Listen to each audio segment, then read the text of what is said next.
అందరికీ నమస్కారం.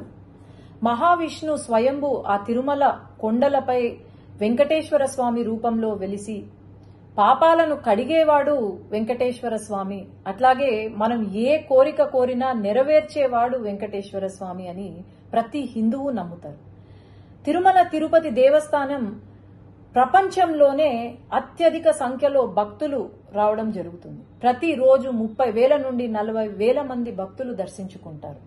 అట్లాగే అత్యధిక ధనిక దేవాలయం ఏదైనా ఉంది అంటే అది తిరుమల తిరుపతి దేవస్థానం. అలాంటి తిరుమల తిరుపతి దేవస్థానాన్ని దర్శించుకోవడానికి, వెంకటేశ్వర స్వామిని చూడ్డానికని చెప్పి నెలల తరబడి వెయిట్ చేసి మరీ దర్శనం కోసం వస్తారు భక్తులు. తర్వాత లైన్లో గంటల కొద్ది క్యూ లైన్లో వెయిట్ చేసి ఆ తిరుపతి లడ్డూ కోసం, ప్రసాదం కోసం అని చెప్పి వెయిట్ చేసి ఇంటికి తీసుకెళ్లి దాన్ని పూజ చేసి, ఎంతో నిష్టగా పూజ చేసి అందరికీ పంచి పెడతారు. అలాంటి తిరుపతి లడ్డూలో మొన్న ఏదైతే రిజల్ట్ ల్యాబ్ టెస్ట్ ఏదైతే వచ్చిందో, మన హిందువులు గోవుని ప్రతిరోజు పూజిస్తాం.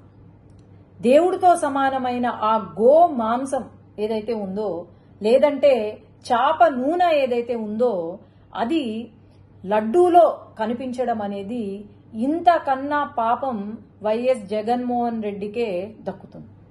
ఎందుకంటే హిందువులు కాని వాళ్ళు, అసలు హిందుత్వాన్ని నమ్మని వాళ్లను అక్కడ చైర్మన్లుగా తీసుకొచ్చి, కరుణాకర్ రెడ్డి అని చెప్పి అక్కడ చైర్మన్ గా తీసుకొచ్చి, ఆయన వెంకటేశ్వర స్వామి ఒక నల్ల రాయి అని చెప్పి, అలాగే ఆ 7 కొండలు ఎందుకు, 5 కొండలు చాలు అని చెప్పి ఒక జీవోని తీసుకొచ్చి పెట్టారు. అట్లాగే వైవి సుబ్బారెడ్డి గారు అని చెప్పి ఆయనను తీసుకొచ్చి, అసలు హిందుత్వం అనే నమ్మని వాళ్లను తీసుకొచ్చి ఈరోజు మరి అసలు వీళ్లకు ఆ ఆలోచన ఎలా కలిగింది అనేది నాకైతే అర్థం కావట్లేదు. ఎప్పుడో 1857లో సిపాయ్ మ్యూటినీ అని విన్నాం. అది బుల్లెట్లు, బ్రిటిషర్లు చేసే బుల్లెట్లలో గోమాంసం ఉందని చెప్పి, అదే ఫస్ట్ వార్ ఆఫ్ ఇండిపెండెన్స్ అని కూడా అంటారు. గోమాంసం ఉందని చెప్పి చిన్నగా ఒక రివోల్ట్ స్టార్ట్ అయ్యి అది పెద్దగా కనిపించిన బ్రిటిషర్లు అందరినీ కూడా చంపి పాడేసిన దేశంలో ఈరోజు ఇక్కడ లడ్డూలో గోమాంసము, చాప నూనె ఉంది అంటే మరి ఏమనుకోవాలి? మనము ఈ గత 5 సంవత్సరాల కాలంలో మనం గమనిస్తే అసలు గుడులకు వాల్యూ ఇవ్వని ఆ ప్రభుత్వం, వైఎస్ఆర్సీపీ ప్రభుత్వం ఏదైతే ఉందో, నేను చెప్తూనే వచ్చాను. శ్రీశైలంలో కూడా శ్రీశైలం లడ్డూలో చికెన్ ఎముక కనిపించింది అంటే ఆ రోజు ఎటువంటి యాక్షన్ తీసుకోలేదు. అసలు దేవాలయాలు ఎందుకున్నాయి, లేదంటే మన దేవుళ్ళు ఎందుకున్నారు ఇంకా అని అనిపిస్తుంది.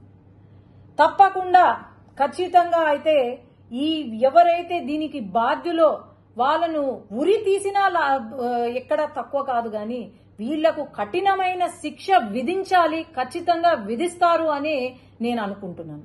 సీఎం గారు వెంటనే, మన గవర్నమెంట్ ఫామ్ అయిన వెంటనే తిరుపతి లడ్డు నాణ్యత కోసం, అది చాలా చిన్న విషయం కావచ్చు గాని తిరుపతి లడ్డు నాణ్యత ఎలా ఉంది అని చెప్పి ల్యాబ్ రిపోర్ట్కి పంపించారు అంటే ఇంతకన్నా మంచి ముఖ్యమంత్రి, మంచి పాలన ఎక్కడైనా ఉంటుందా అని నేను భావిస్తున్నాను.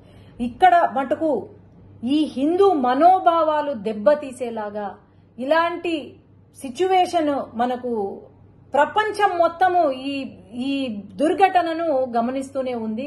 ఖచ్చితంగా వీళ్లకు కఠిన శిక్ష వేయవలసిందిగా నేనైతే కోరుతున్నాను. ధన్యవాదాలు.